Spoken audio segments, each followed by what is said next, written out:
Bonjour à tous et ravi de vous retrouver pour ce nouveau numéro de l'Expresso de Rassemblimo. C'est votre rendez-vous du mardi matin, 9 heures en live dans le groupe Facebook privé Rassemblimo. Faites-moi un petit coucou en commentaire tout de suite pour me dire que vous êtes bien avec nous. Je coupe le son. Oui, sur le téléphone. Comme ça, je vais checker également vos commentaires sur le téléphone si jamais vous veniez à être de mauvais élèves, parce que je vous rappelle que j'attends de vous de cliquer sur le lien qui se trouve dans le descriptif de ce live pour permettre à Facebook d'afficher votre nom et votre photo de profil. Comme ça, avec Samuel, mon invité du jour, on saura à qui on s'adresse pendant ce live. Faites-nous un petit coucou, je vois que ça commence à se connecter pour m'indiquer que vous êtes bien avec nous. Voilà les fidèles parmi les fidèles qui sont là. Salut Alexandre, merci encore une fois de ta présence. C'est votre rendez-vous du mardi matin pour faire le plein de caféine, mais pas que. Bonne pratique, parcours inspirant, nouveautés. Aujourd'hui, on va peut-être découvrir des choses que certains d'entre vous ne connaissent pas encore. Oui, ça fonctionne pour toi, Philippe. Salut, Philippe. Et bienvenue pour ce nouveau numéro de l'Expresso de Rassemblimo ce matin. Voilà. Faites-nous un petit coucou en commentaire. Vous êtes déjà une quinzaine à être connectés. On va passer 30, 40, 45 minutes peut-être, pas plus, ensemble avec notre invité du jour. Salut, Julien. Voilà. Aujourd'hui, je suis ravi d'accueillir Samuel. Avant qu'on en dise un petit peu plus sur ce dont on va parler aujourd'hui, qui est notamment le réseau que tu représentes. Mais Samuel, est-ce que tu peux, en quelques mots, déjà te présenter pour les conseillers qui nous rejoignent? Bonjour Sébastien, merci de me recevoir ce matin. C'est un peu intimidant, hein. Bonjour à tous, je vois quelques noms que je connais aussi, donc voilà, c'est un petit milieu finalement, hein. Nous sommes nombreux, mais c'est un petit milieu, hein. Bonjour Philippe, que je vois. Voilà, qui je suis? Alors en quelques mots, Samuel Co, donc je suis aujourd'hui le directeur général de XP France, qui est une filiale d'XP Realty. Et d'où je viens, en quelques mots, alors on discutait un petit peu en off avant, je suis tout comme toi un pur produit immobilier. J'ai terminé l'école, enfin la première partie d'école, parce qu'après j'étais un peu masochiste, donc j'ai repris pas mal de cours du soir, mais en 1996, ça ne me rajeunit pas. Et à partir de 2001, j'étais dans l'immobilier. Donc j'ai été un poil infidèle 4 à 5 ans. Mais ça fait une vingtaine d'années maintenant que je suis dans l'immobilier. Alors, sous différentes formes, j'ai vendu de la VFA pour une banque d'affaires. Enfin, j'étais censé vendre de tout, mais je vendais que de la VFA. C'est là où je me suis dit qu'il fallait peut-être que je m'oriente. Ensuite, dans un second temps, j'ai créé mon agence immobilière. À cette époque-là, j'avais réfléchi à l'assistance d'une franchise, puisque j'aimais l'immobilier, mais je n'avais pas de compétences. Donc, je me suis dit, bon, j'avais envie d'être indépendant, déjà à l'époque. Mais je me suis dit qu'il fallait peut-être avoir un soutien technique, technologique, voilà, un soutien sous toutes ses formes. Et j'avais fait le tour de toutes les franchises qui existaient, donc il y a 20 ans, pas tout à fait les mêmes qu'aujourd'hui, mais certaines encore qui sont là, heureusement. Et puis j'avais trouvé Coldwell Banker, qui était dans son première arrivée à l'époque, puisqu'elle est repartie, elle est revenue, qui me semblait être une très belle marque. J'avais vécu un petit moment aux États-Unis, donc je la connaissais. Son positionnement me plaisait, le côté novateur me plaisait, le côté US me plaisait. Je n'ai pas beaucoup changé en 20 ans finalement. On va y revenir. Il y a des trucs qui restent. Et donc, j'avais choisi cette marque après plusieurs études, et je crois que j'étais la 6e ou 7e agence française, donc on était vraiment au démarrage. Et là, on est où, Samuel, en France? On se situe où? À Montpellier. À Montpellier, ok. Oui. Alors, je suis de Haute-Savoie à la base, je suis un montagnard, et je m'étais exilé à Montpellier pour des raisons personnelles. Donc voilà, c'est à Montpellier que j'ai construit ça, et j'avais construit jusqu'à 3 agences Coldwell Banker, j'avais une vingtaine de collaborateurs. Donc ça commençait à être un petit peu, enfin c'était en tout cas solide, puisqu'on avait quand même beaucoup de biens haut de gamme, on était pas mal sur la tranche 500 000, plusieurs millions d'euros. Et ça marchait plutôt bien, sauf la franchise en elle-même. Donc à un moment donné, j'ai enlevé la franchise. Grand bien m'a fait, puisque elle a fini par déposer le bilan au niveau de la Master Franchise Europe. Ça avait été quand même un gros couac à l'époque, qui a pas fait trop on communique pas trop là-dessus, donc il n'y avait pas trop fait de communication. Et puis, à un moment donné, je me suis dit que je voulais connaître une autre partie de l'immobilier. J'ai rejoint Kaufman & Broad, un autre ex-américain, donc j'ai poursuivi, pour être le directeur commercial. Et donc, je me suis occupé beaucoup de VFA, beaucoup d'équipes aussi, beaucoup de management de produits, de définition de produits. Donc, on avait beaucoup plus de marketing peut-être, mais il restait beaucoup de commercial, puisqu'il fallait vendre quelques milliers de lots par an. Voilà, donc c'était à la fois passionnant aussi. Et puis ensuite, j'ai remonté une société dans l'immobilier neuf de mon côté. Et enfin, on verra si c'est le dernier, mais en tout cas, me voilà depuis 2 ans en discussion avec UXP Realty aux États-Unis pour, en septembre dernier, un petit peu avant, mais en septembre dernier, au 1er septembre, intégrer officiellement la structure et lancer UXP France le 14 décembre. Alors, très clairement, du coup, donc on voit, c'est marrant, donc effectivement, tu as raison, des patterns qui reviennent, l'IMO, les États-Unis, etc. Et on va revenir bien évidemment sur ce qu'est EXP aujourd'hui. Le temps pour nous de continuer de dire bonjour aux gens qui nous rejoignent. Salut Samuel. Bonjour Samuel. Merci de ta présence. Merci à Marie-Pierre aussi. Donc pensez bien à tous ceux qui sont en mode Facebook user comme ça. De cliquer sur le lien qui se trouve dans le descriptif pour qu'on puisse afficher votre nom et votre photo de profil et qu'on sache à qui on s'adresse. Je l'ai sur mon téléphone, donc je sais que c'est Marie-Pierre. On a également, si je ne dis pas de bêtises, Amada qui est dans le même cas. Donc voilà, n'hésitez pas à cliquer sur le lien, comme ça on peut interagir facilement avec vous. Les gens continuent de se connecter. Donc encore une fois, bienvenue sur ce nouveau numéro de l'Expresso de Rassemblimo. On vient de terminer le parcours un petit peu de Samuel et on en est du coup maintenant à EXP. Et donc tu disais que vous avez entamé des discussions avec eux. Tu as entamé des discussions avec eux il y a 2 ans déjà, c'est-à-dire que cette arrivée de ce modèle, de cette marque en France, elle est déjà réfléchie depuis de longues dates par la tête de réseau EXP aux États-Unis. Est-ce que tu peux nous dire déjà quelle est l'histoire de EXP Realty, donc aux États-Unis, et qu'est-ce qui les a amenés à arriver en Europe? Alors, t'hésites pas à me dire si je suis trop long, parce que je suis une nature bavarde. Mais c'est un truc qui revient beaucoup chez mes invités et je reçois souvent des messages, alors je le dis, je reçois souvent des messages de gens qui me disent aujourd'hui, tu avais un invité bavard et en vrai, le but, c'est que ce soit vous qui parliez, c'est pas moi. Donc, écoute. Non, mais t'hésites pas. Et j'hésiterai pas. EXP 2009, EXP Realty, Glenn Sanford, notre fondateur et actuel CEO, donc actuel président. Je suis un peu sombre.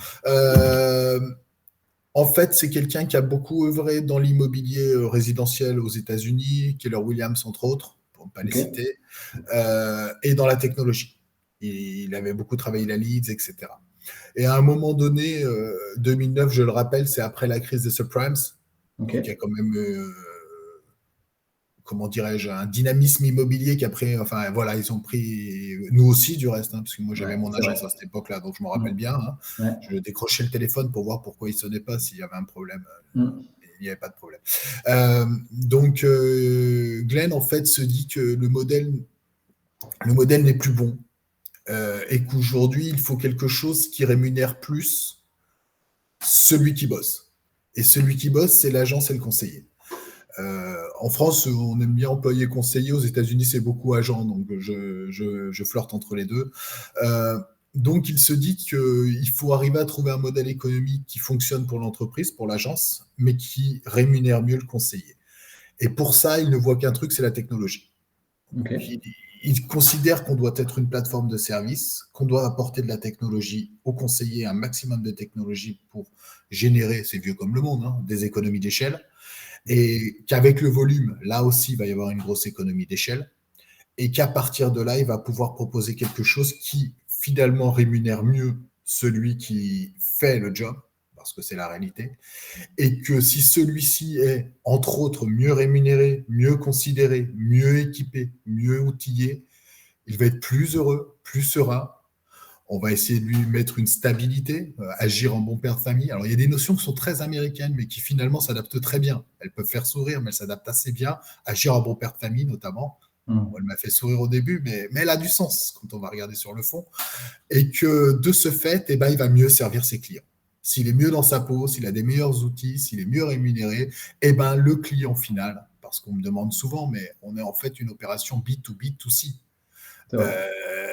Nous, on est là, moi, je suis là pour le B2B. Évidemment, je pense au 2C, mais c'est à travers mon B2B que je vais faire cette finalité.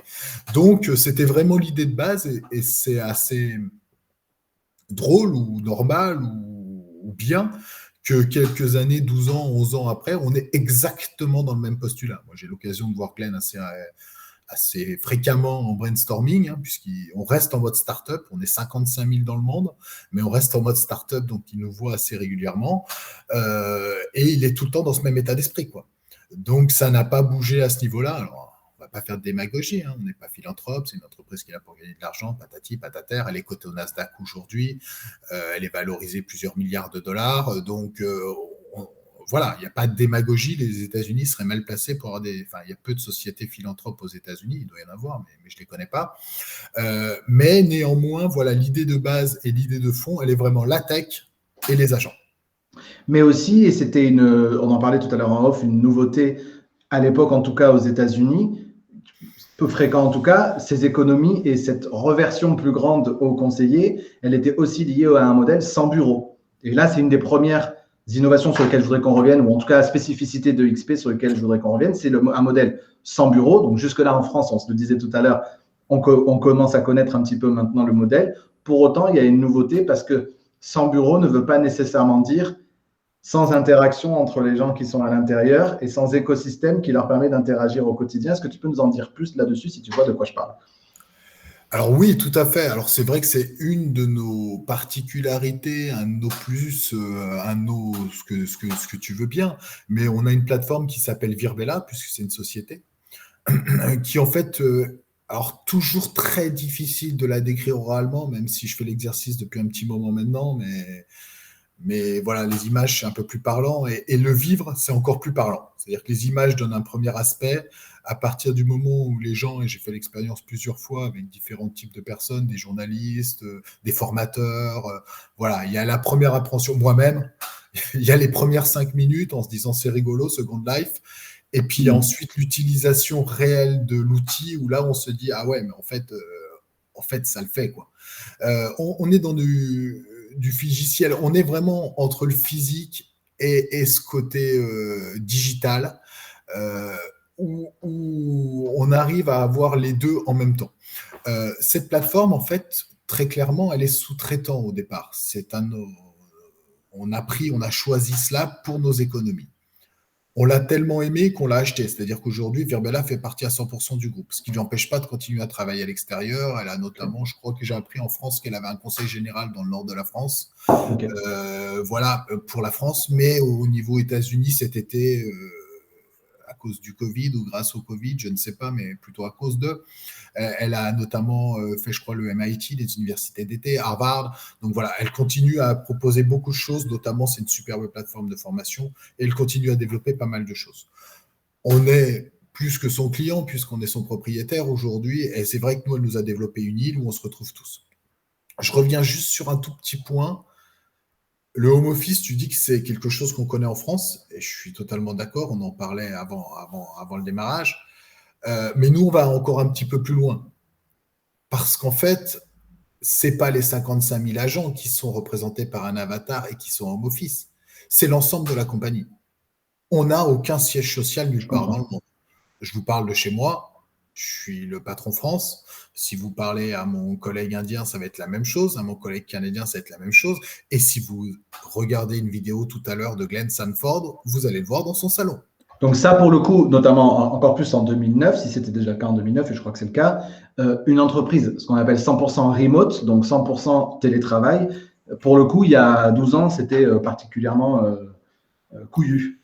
C'était très révolutionnaire. Et du reste, c'est ce qui est assez intéressant parce que alors, je ne peux pas trop m'exprimer sur les cours de bourse, je vous laisserai les regarder, mais regardez la tendance en 2020 pendant le Covid. Alors que finalement, nous, on n'a pas changé notre méthode de travail, on ne s'est pas adapté au Covid. Mais on était juste plus que prêts pour ces événements. Mais prêts tout court.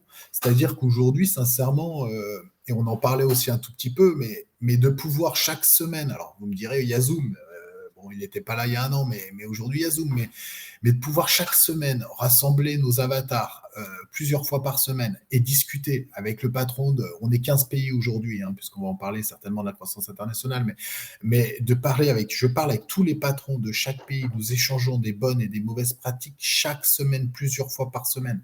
On est en réunion, voilà, c'est aussi simple que ça, quoi. Et c'est pareil pour les agents. C'est-à-dire que vous connectez, Sébastien se connecte tout à l'heure, je ne désespère jamais, j'essaie toujours de recruter, sur notre île, son avatar va se promener, il va croiser, et on est presque les plus renfermés, les Français, en tout cas dans les premières secondes, mais pas après.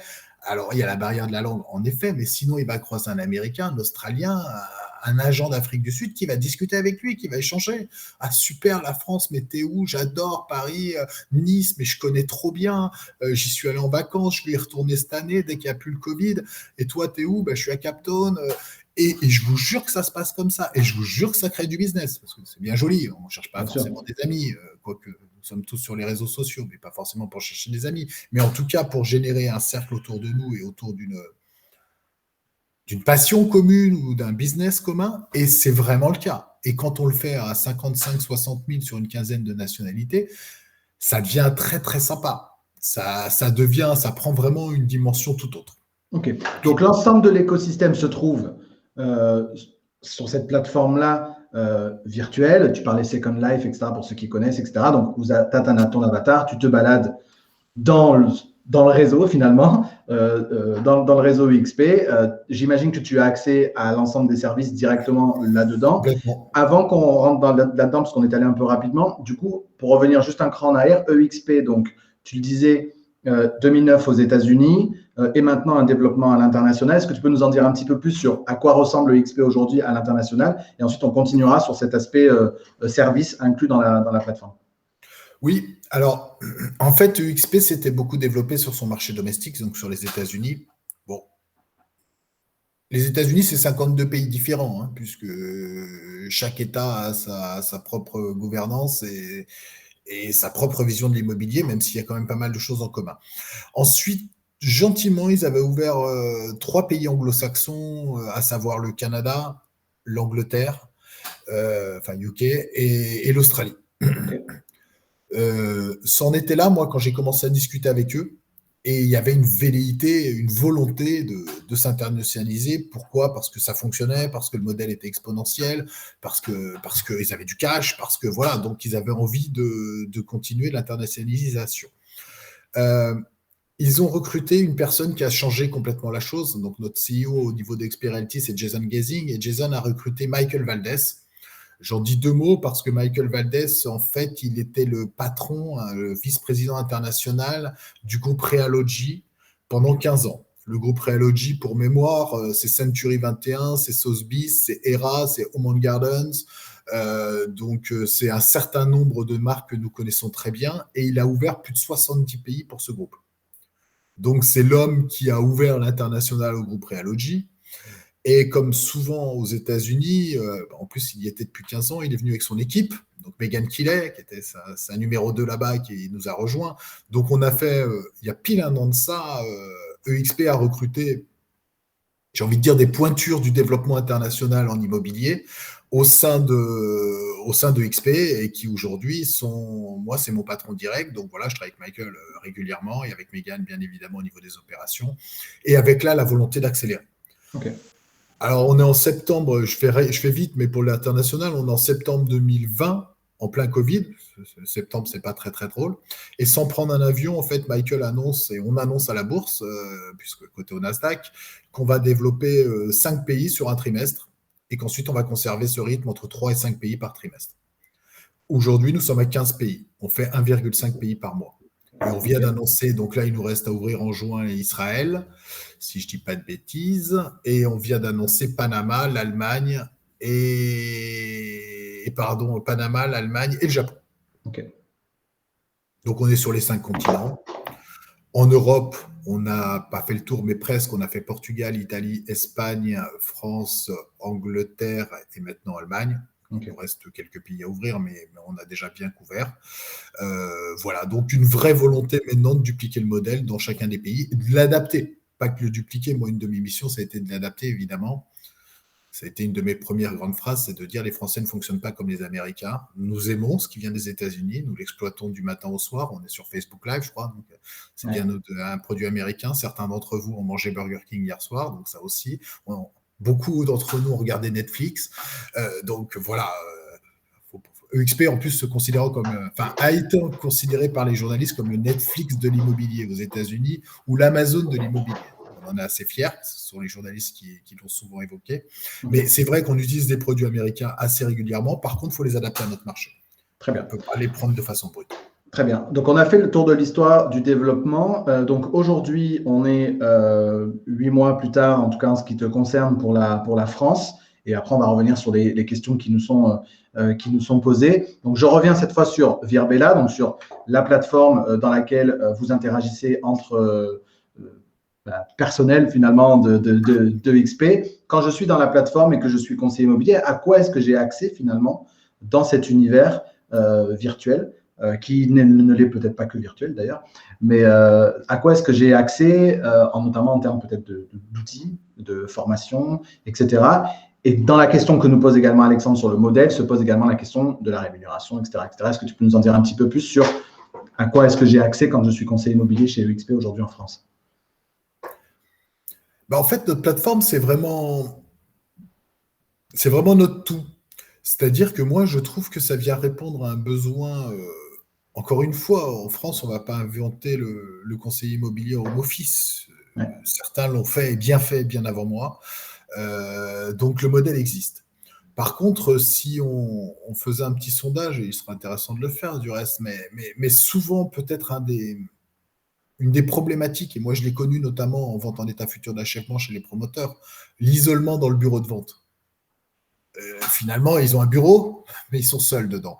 Et c'était vraiment un des trucs que j'avais le plus à gérer en tant que DIRCO d'un promoteur immobilier, parce que ça, c'était un vrai problème. La journée peut être très longue, alors tu as des relances à faire, je dis pas que mais finalement, si tu n'arrives pas, si tu n'es pas coaché. Et on vient répondre à cet isolement. C'est-à-dire qu'on est finalement distant, vous êtes chez vous, mais vous avez un endroit où tout le temps il y a du monde, où tout le temps on peut aller discuter avec un membre du personnel. Alors, je reviens un peu plus dans le détail et ça répond à une partie des questions. On a une grande île. Dans cette grande île, il y a chacun des pays qui a un univers à lui. Donc, vous pouvez être dans l'univers commun. Et je vous rappelle que les US, ils sont 46 ou 47 000, donc ils sont en grosse majorité. On va essayer de les doubler. Pas qu'avec la France, mais avec mes petits copains. Mais aujourd'hui, c'est en grosse majorité. Donc, si vous êtes dans l'univers commun, la langue, c'est l'anglais. Par contre, vous rentrez dans l'univers France, on peut se téléporter, on peut marcher, on peut se téléporter, on peut courir, on peut faire des flips, on peut faire plein de choses. Mais l'avatar, donc, il se téléporte en France. À partir de là, vous êtes en France. Donc, on est des ambassades. Donc, on a un côté diplomatique où, à partir de là, la langue anglaise est proscrite. Donc, on arrive en France, tout est traduit en français. Le staff est évidemment français. Donc, vous avez des interlocuteurs français qui sont là en permanence pendant les journées de travail. Donc, comme si vous arriviez au siège. Nos formations sont bien évidemment délivrées en français. Elles sont faites là, c'est-à-dire que moi, en France, j'ai des bureaux, j'ai un espace technique, j'ai comment on appelle ça, un technicien qui est capable de prendre la main sur votre ordi dès qu'il y a un problème, etc. J'ai un auditorium où je peux avoir, alors il est rigolo parce que je peux avoir 30 places, mais j'appuie sur un plus, il grandit, donc je peux avoir 500 places, 1000 places. Je peux faire un truc de fou, mais bon, c'est pas encore le moment. On a donc une scène, on a des écrans partout. C'est-à-dire que vous arrivez dans n'importe quelle pièce dans notre monde, vous prenez la main sur l'écran, vous pouvez mettre votre caméra, comme vous pouvez mettre votre présentation. Vous pouvez mettre un tableau blanc et travailler dessus. Donc ça, c'est partout, c'est dans tous nos bureaux, dans tous nos espaces. Vous avez des espaces privatifs. Dès que vous passez une ligne bleue, vous êtes sur un espace privatif. Alors, j'adore en parler, mais c'est un peu compliqué tant qu'on ne l'a pas sous les yeux. Par contre, j'invite tous ceux qui veulent à me faire un MP après ça et je fais des guest pass. Pas de problème. On n'a rien à cacher, donc on invite des gens... Et ouais, non, Alexandre, en plus, on n'a même pas besoin du pass sanitaire. On peut aller où on veut et on peut se serrer la main. Nos avatars savent se serrer la main, ce qui est devenu quelque chose de rare. Alors, ça revient un petit peu, mais c'était un petit peu rare. Donc voilà, on va y faire la formation. On va faire tout ce qu'on ferait entre un siège, un endroit où on a de la formation, l'endroit où on boit le café avec ses copains, le moment où on mange le croissant pour les agences physiques. Alors oui, on n'a pas le croissant, il faut l'avoir chacun de son côté. Oui, le café, il faut se le faire couler à sa propre machine. Ça ne va pas remplacer le présentiel. Je ne vais pas prétendre ça ce matin, je serais malhonnête. Il y a un moment où on a envie de se toucher, etc. Par contre, sincèrement, c'est un très, très bon compromis à partir du moment où on est national. Et de toute façon, rassembler chaque semaine, chaque jour, des équipes nationales, c'est pas possible. Donc voilà, personne ne sait faire. Donc c'est un très bon outil pour le faire. Aller au siège social quand vous êtes dans un grand groupe, un de mes confrères mandataires, vous y allez une fois par an quand tout va bien. Là, vous pouvez y aller tous les jours. Donc voilà, on est un entre-deux, mais qui permet finalement de faire beaucoup de choses. Donc tout ce que tu peux imaginer dans la vie d'un siège social, dans la vie d'un centre de formation, dans la vie d'une équipe et dans la vie d'un agent, elle va se faire ici. Ok. Pour moi, c'est très clair sur la partie fonction support, sur la partie formation, etc. Sur voilà, comment est-ce que j'interagis avec mes petits copains de XP lorsque je suis un conseiller de XP. Maintenant, si on revient dans le monde plus réel, je suis conseiller MO chez XP. C'est quoi le mode de rémunération? Comment est-ce que je suis recruté? C'est quoi le profil? À quoi est-ce que j'ai accès, etc. Est-ce que tu peux nous en dire un petit peu plus? Et après, j'aimerais qu'on parle côté client, du coup, de l'expérience qui est vécue quand je suis client de XP. Alors, notre business model, pour faire court, ultra compétitif, c'est normal, on est dans les derniers arrivés, donc j'ai eu le plaisir de benchmarker ce qui se faisait et d'essayer d'adapter notre offre. C'est là où on n'a pas le même modèle partout pour être le plus compétitif possible.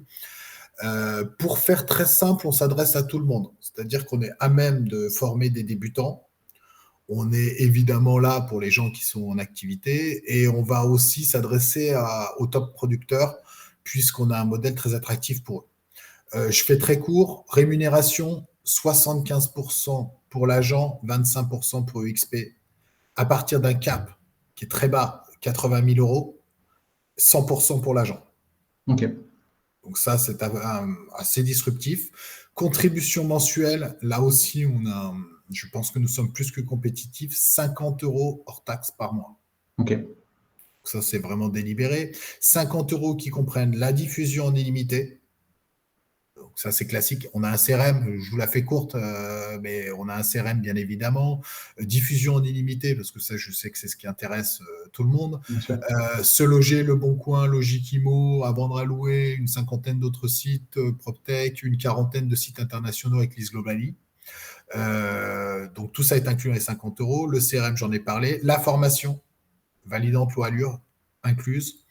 Qu'est-ce que j'oublie? L'ensemble des outils, Virbella dont on a parlé, mais les mandats digitaux aussi, la signature, bon de visite, etc., tout en signature électronique. On ne va pas charger de papier, on n'a pas de siège social, donc vous imaginez bien que tout le cursus est en signature électronique.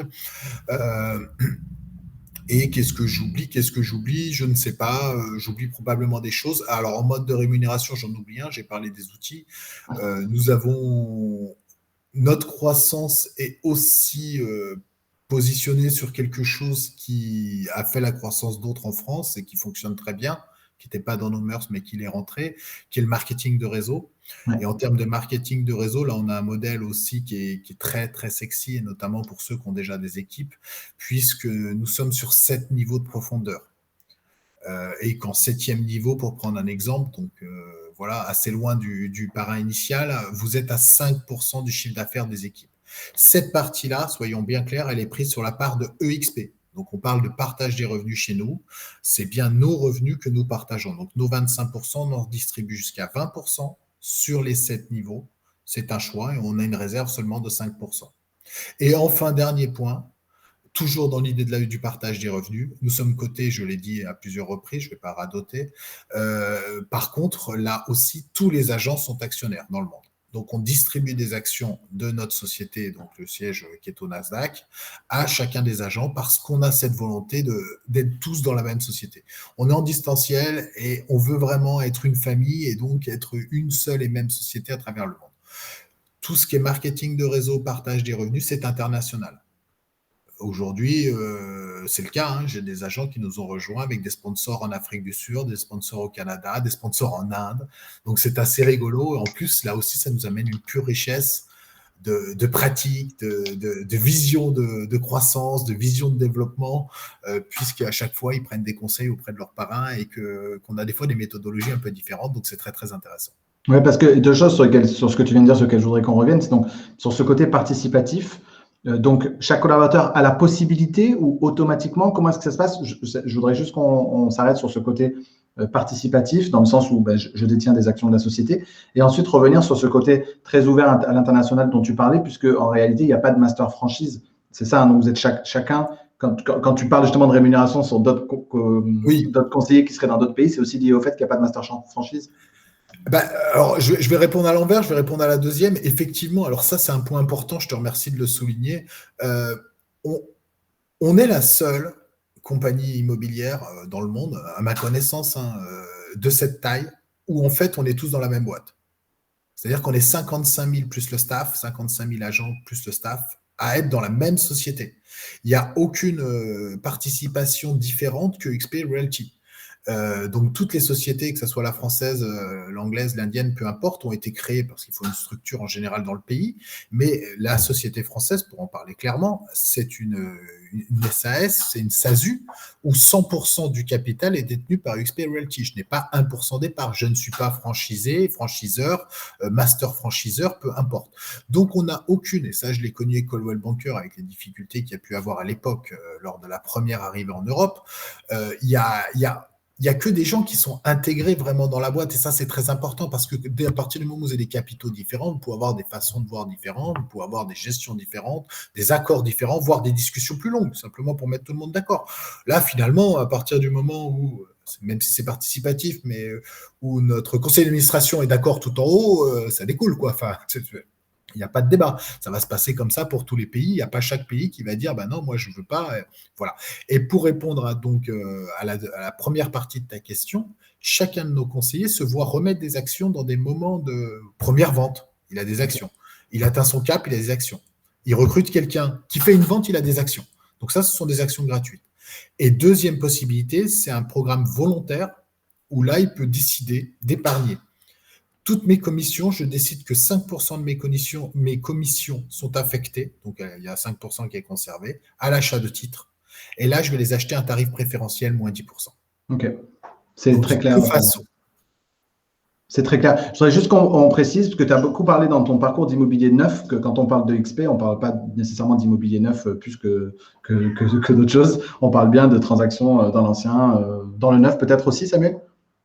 Alors, la carte de transaction immobilière permet aussi bien de faire du neuf que de l'ancien. Ouais. J'apprends rien à personne, donc on n'a pas de contre-indication médicale.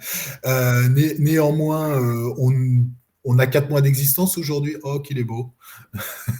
Il veut participer. On a 4 mois. C'est super. J'ai le mien, mais il est loin. On a 4 mois d'existence, donc pour l'instant, j'essaie de faire un truc et de le faire bien. Donc c'est l'ancien. N'oublions pas, je crois que c'est 1 80 000 transactions et je crois que le 9 hors vente en bloc l'année dernière, c'était 40 000 transactions, parce qu'il y a eu 40 000 ventes en bloc. Donc, c'est finalement epsilon, même si tu l'as très bien souligné, de l'affectif pour le 9. Donc, on en fera. Mais je sais aussi, puisque je l'ai beaucoup pratiqué, les difficultés qui peuvent être liées pour en faire correctement, le fait que c'est un métier totalement différent, qu'une formation totalement différente. Bref, je le connais bien, donc je ne vais pas le faire de façon légère n'importe comment. Un agent chez UXP aujourd'hui a un client qui veut acheter du neuf par son intermédiaire parce qu'il l'a fidélisé, parce qu'il s'est montré comme un agent sérieux, etc. On trouvera une solution, il fera du neuf avec son client. Il n'y a pas de problème, c'est pas compliqué, je sais faire. Mais néanmoins, on ne va pas l'industrialiser pour le moment. Je souhaite l'industrialisation du modèle ancien correctement et qu'on fasse déjà bien ce qu'on sait faire plutôt que de tout faire mal. Ça mène une dernière question sur laquelle je voudrais qu'on revienne. Le temps passe forcément toujours trop vite. Sur la partie formation, tu disais que donc dans la redevance, tu l'appelles comme tu veux, de 50 € par mois, est inclus du coup la partie formation Allure. Redevance, ça fait un peu gros mot. Contribution, c'est bien. Participation. Très bien. Est inclus donc la formation à Allure, donc en tout cas l'obligation légale. Est-ce qu'en termes de formation, vous allez au-delà de ça et est-ce qu'on a d'autres choses? Est-ce que tu peux nous en dire plus? Oui. Alors, EXP University, en fait, on a 2 types de formations. Ce qu'on appelle les fast start, ça on ne l'a pas traduit, mais volontairement. Il y a des trucs, c'est mieux de ne pas les traduire des fois quand même. Ça dit ce que ça doit dire. Voilà. Où là, on fait des formations sur nos outils, sur les basiques. Voilà. Donc ça, c'est fait en interne tout de suite. Et puis, il y a la partie vraiment formation classique qui fait 28 heures. Je travaillais avec Olivier Guerre là-dessus, entre autres, et sa société Pulse, que tu connais forcément, qui nous a proposé une solution. Alors là aussi, c'était assez drôle, parce que quand on a fait les premières sessions, on se retrouve avec des gens qui viennent de partout en France pour chaque matin. C'est-à-dire que le lundi matin, j'ai un formateur de Strasbourg, le mardi, un d'Annecy, le mercredi, un de Toulouse, et tu le sais mieux que personne, mais ça serait compliqué à organiser financièrement. Et d'avoir un spécialiste de chaque domaine, finalement, voilà.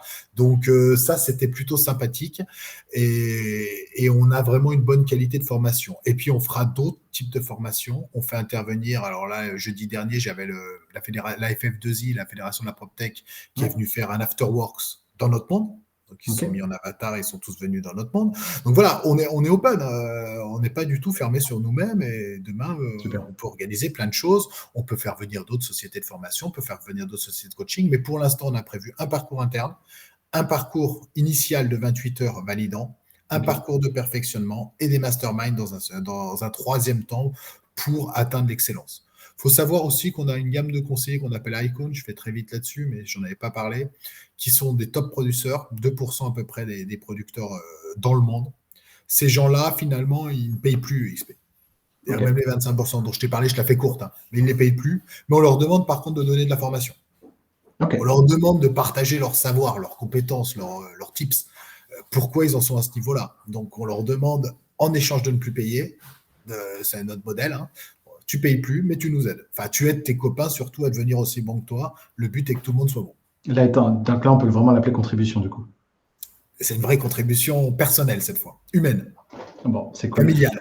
Samuel, merci déjà pour tout ça. N'hésitez pas à poser vos questions s'il y en a, le temps que je pose mes petites questions rapides de la fin, mais profitez-en. Tiens, Philippe, on a une question de Philippe sur la partie support juridique, informatique, juridique, financier, sur les fonctions support. Qu'est-ce que tu peux nous en Oui, Philippe. Nous avons toutes les fonctions support. Donc, évidemment, moi, j'ai des fonctions support US, on a des fonctions support en France, et nous avons toutes les fonctions support. Après, évidemment, l'équipe continue à s'étoffer. J'ai un nouveau membre du personnel qui est arrivé ce matin. Donc, voilà, je continue à recruter, je continue à étoffer, et on étoffera par rapport à la croissance de notre société. Bon, il ne faut pas perdre de vue qu'on est, je crois, 1500 dans le staff, donc une partie assez conséquente à l'international. Donc, on a tout ce qu'il faut comme structure, évidemment des avocats, évidemment tout ce qu'il nous faut aujourd'hui pour fonctionner, et les partenariats en place avec tous les gens qui peuvent nous servir de support. Donc, on est certainement moins staffé qu'un grand réseau qui pourrait avoir plusieurs milliers de conseillers aujourd'hui, mais on n'a pas besoin. Donc, on sera aussi staffé quand on en aura besoin. Bien sûr. Voilà. Pour répondre à Ori, 100% de reversion à partir de 80 000 euros de chiffre d'affaires, si j'ai bien sur une année, tu as totalement retenu. Bon. Samuel, après ces 20 années d'expérience, du coup, c'est quoi pour toi le conseiller immobilier idéal en un mot? Sa qualité numéro 1? Sa qualité numéro 1? Ouais. Le travail. Ok. Je sais pas, je ne m'étais pas préparé l'exercice, mais… Non, mais c'est intéressant. D'abord parce qu'on ne me l'a jamais dit en, je ne sais plus combien, 50 ou 100 interviews. Et j'aime bien ce discours de vérité parce que je pense qu'il manque aussi, et dans la position dans laquelle tu es, qui est quand même la position de quelqu'un qui est censé rendre attractif et le métier et les réseaux, parler de travail, ça fait pas de mal. Ouais, des fois, je suis politiquement incorrect, je suis foncièrement transparent. Ça va déjà jouer des tours et ça continuera. Mais c'est vrai que j'ai vu des gens brillants réussir, mais moins bien que des gens pas brillants qui travaillent. Donc, par contre, si vous êtes brillant et que vous travaillez, alors là, vous êtes dans les top producers, vous ne payez plus. Mais le travail, je crois que c'est compliqué ce métier, en tout cas dans du moyen long terme, sans travail. Je pense que c'est pas… On peut faire un coup, on peut faire une belle année, 2 belles années. Mais sans travail dans la durée, j'ai du mal à y croire. Donc, je crois qu'après, travailler ne veut pas dire veut pas dire transpirer, hein. On peut travailler très intelligemment, on peut travailler avec les réseaux sociaux, on peut travailler avec la cooptation, on peut travailler avec un réseau d'ambassadeurs, on peut travailler intelligemment. C'est pas forcément fatigant. Ça peut être aller au restaurant, ça peut être du travail. Donc voilà. Mais le travail, je pense que oui. Je pense que ce métier, on ne peut pas bien fonctionner, bien réussir dans ce métier sans travail. Je n'y crois pas. Est-ce que tu as une ressource à recommander aux conseillers immobiliers qui nous écoutent? Un livre, par exemple, à leur conseiller? Le tien? Oui, bah, ça peut. Ça peut. Voilà. Est-ce que tu en vois d'autres? Un livre vraiment sur notre métier? Ou pour les entrepreneurs, les conseillers immobiliers sont des entrepreneurs, ou même un livre d'ombre, ça peut être un livre de fiction, peu importe. Est-ce que c'est quelque chose qui peut inspirer les agents immobiliers? Non, je passe. J'ai rien en tête qui Alors, me le vient. temps que tu réfléchisses, on a des questions sur combien de conseillers aujourd'hui en France, qui est une première question, et une question sur la mise en commun des mandats.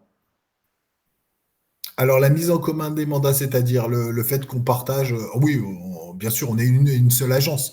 Même notre mise en commun va plus loin que ça, puisqu'on a le même logiciel de CRM à travers les différents pays de l'international, et on va pouvoir voir même les mandats.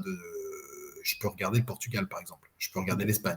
Donc, quand j'ai un client qui me dit je prends ma retraite, je vais en France parce que dans ma découverte, je découvre qu'il va en fait acheter en Portugal, je peux commencer déjà à lui montrer des biens. Donc, je peux avoir cette vraie notion internationale. Super. Quant au nombre de conseillers, je vous l'ai dit, on est né à 4 mois, donc on est très, très content de nos résultats et de notre expansion. Il faut savoir qu'on suit dans chaque pays où on arrive une courbe exponentielle. Donc, c'est un bon moment à saisir pour ceux qui veulent faire des équipes, pour ceux qui veulent grandir avec nous et faire partie de l'aventure dès le départ.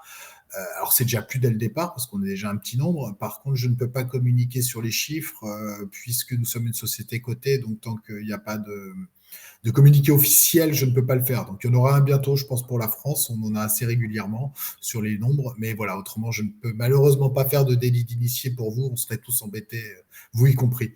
C'est un nombre à 3 chiffres? Je ne peux pas répondre. J'aurais tenté. Samuel, merci infiniment en tout cas pour le temps accordé pendant ces 40 et quelques minutes en notre compagnie. Merci à tous ceux d'entre vous qui étaient encore fidèles à ce rendez-vous. En tout cas, on a découvert, je pense, un modèle d'un peu différent, nouveau, et encore une fois, tout ce qui pourra permettre d'offrir un panel de solutions aux conseillers immobiliers en termes de possibilités d'évolution. Et encore une fois, je crois qu'il y a un bon réseau pour chaque conseiller immobilier. Celui-ci a ses avantages aussi.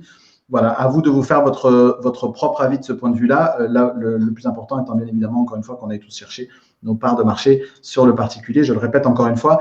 Samuel, merci beaucoup en tout cas pour ces minutes passées ensemble. Merci à tous pour votre fidélité. On se retrouvera dès mardi prochain pour un nouveau numéro de l'Expresso de Rassemblimo. Passez tous une belle fin de journée et on se retrouve très très vite. Merci Samuel. Merci beaucoup Sébastien. À bientôt. Merci à tous. Au revoir. Au revoir.